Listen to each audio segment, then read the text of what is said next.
ஒரு காலத்துல போர்ச்சுகல் நாட்டோட லிஸ்பன் நகரத்துல ஒரு ஆக்வாடக்ட் இருந்தது. கற்களால கட்டப்பட்ட உயரமான பாலம். 1830கள்ல அங்க நிறைய மக்கள் அடிக்கடி அங்க இருந்து குதிச்சு சாக ஆரம்பிச்சிருக்காங்க. அந்த காலத்துல வறுமை அதிகமா இருந்துச்சு, வாழ்க்கை ரொம்ப கஷ்டமா இருந்துச்சு. அதனால இது மேல யாரும் சந்தேகப்படாம இத தற்கொலைன்னு நினைச்சுக்கிட்டாங்க. ஆனா உண்மை ரொம்பவே டார்க். அந்த இடத்துல இரவு நேரத்துல ஒருத்தன் ஒளிஞ்சிருந்திருக்கான். அவன் பேரு டியோகோ அல்வெஸ்.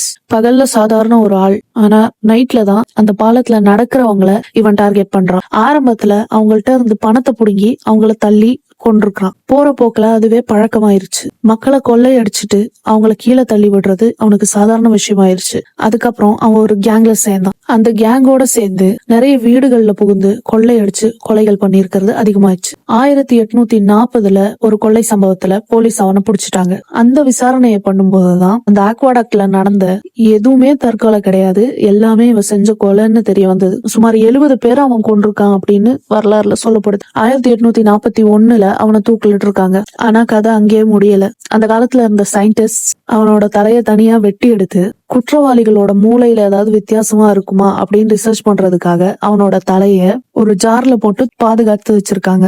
இப்போ வரைக்குமே அந்த பிரிசர்வ்ட் ஹெட் லிஸ்பன்ல இருக்குது. சோ மனிதர்களுடைய சாதாரண முகத்திரைக்கு பின்னாடி எவ்வளவு இருள் நிறைஞ்சிருக்குதுன்னு யாருக்குமே தெரியாது. சோ பார்த்து பத்திரமா இருங்க. சப்ஸ்கிரைப் பண்ணி சப்போர்ட் பண்ணுங்க. தேங்க்யூ.